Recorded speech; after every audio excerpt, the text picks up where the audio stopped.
Welcome back. We're making our way south. We left the Chile-Argentina border at Los Antigos and we're heading now for El Calafate, stopping at the glacier in Perito Moreno. It's been a long way from the border at La Cueca, 5,787 kilometres. Ruta 40 runs the whole length of Argentina, linking some 200 towns. First stop, Gobernador Gregory's. We had a quick stop for lunch, pie and a pint, and then off on the long and not windy road, with only the guanacos and the howling wind to keep us company. Vast expanses of open country, howling gale, very tiring riding.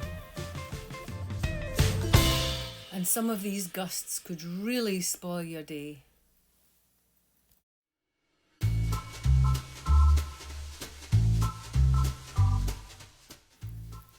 There were guanacos everywhere, and the farmers put up 3-strand fences which they can leap in a single bound.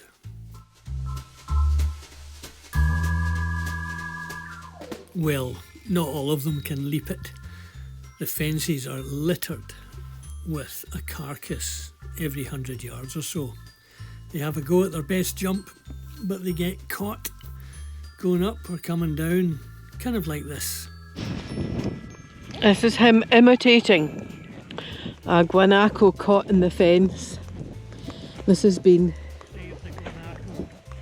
Yeah, this is what they do. They try to leap over the fence and they get a foot caught and they die. This one's just pretending. This poor motorbike's had more shots taken of it than we have. Oh, look at the wee white flowers.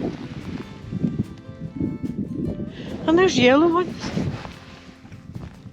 How can they survive away out here? So we're back on Ruta 40 again, up in the high pampas of Argentina. We've stopped as the tarmac finishes and the off-road begins. I think it's about 100k off-road, and we've put on our waterproofs because it was 13 degrees, but it's a howling gale, so it's going straight through us.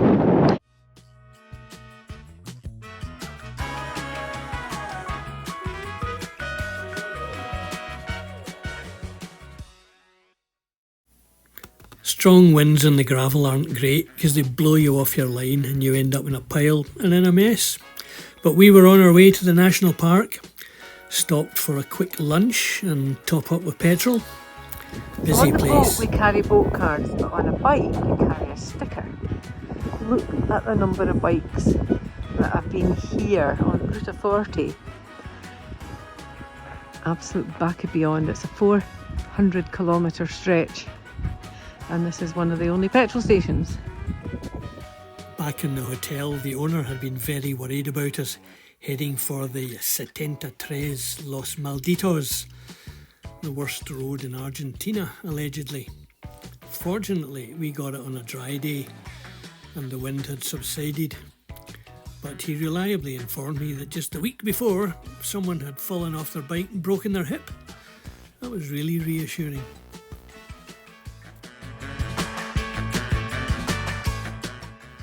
But we got it at its best, I guess. These muddy sections. We read recently that someone crossed it in the mud. A little bit of rain had turned the good surface we had into just a skating rink.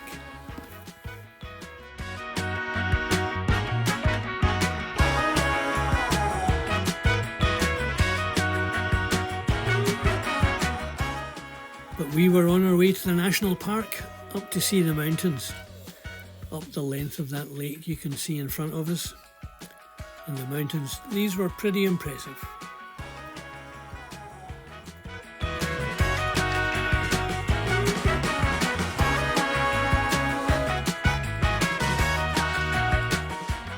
And so finally we made it to Torres del Paine National Park, or the Park of the Glaciers. We had a night in a bit of a sketchy hotel. Then we went for a hike the next day, a look at the views, and using our leg muscles.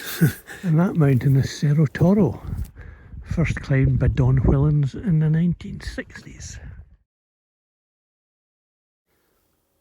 So next morning we were off heading for Calafate and the Perito Moreno Glacier. As I mentioned earlier, Patagonia is notorious for its howling winds, and today was our windy day. Absolutely howling today, straight down this walk. Forest Hill Bay, Pitch Wind, all the other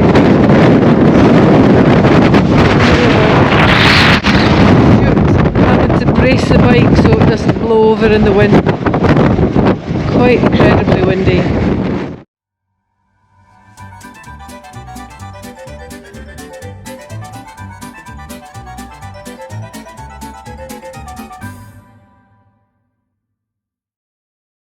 Remember Butch and Sundance? Well, after a bank job further south, they were heading north and stopped here at La Leona for a couple of days. But we just stopped for a coffee and a look at the lemon meringue pie, because we were heading for El Calafate, tourist hub of this part of the country. Calafate was okay, but having had Argentina to ourselves for the last couple of months, we really didn't enjoy the crowds there. So, off again. Off to have a look at the Perito Moreno Glacier, billed as perhaps the only growing glacier in the world. But in reality, that was from data 20 years ago. It's now receding, just like my hairline. This glacier has been in static position till 2020 when it started to retreat. And you can see the retreating on the lateral moraines on either side. But after this lucky shot, done with glaciers and crowds, we were off again. We were heading for the border. And look, here's a shortcut we can take. Let's do that. This shortcut made Los Malditos look like a piece of cake, at least in the dry, and boy did we breathe a sigh of relief when we saw the tar coming up ahead. A few more miles on tar, then typically on the way to the border post it's gravel and mud again. And with a relatively easy and pain-free return to Chile, we made for a coffee, and look who we found. The Overlanders, last seen having drinks with us in Newport, Rhode Island. Gordon from our sailing club had been telling us for a while we had to go to the singular Patagonia. He'd stayed there years ago. It was originally built as a meat processing plant, hauling in hundreds of thousands of sheep from around Patagonia, cutting them up, freezing them and sending them to the UK for our Sunday dinners. And here is the reception for the hotel. It's £1,750 a night to stay here. But I think they were fully booked. So we were on the last leg, heading into Puerto Natales, the end of the bike trip. It was just absolutely amazing. At every corner, whether it was mountains or wide open plains, the scenery was just brilliant. We made a last leg up to look at Torres del Paine from the back, and into Puerto Natales. We'd done it.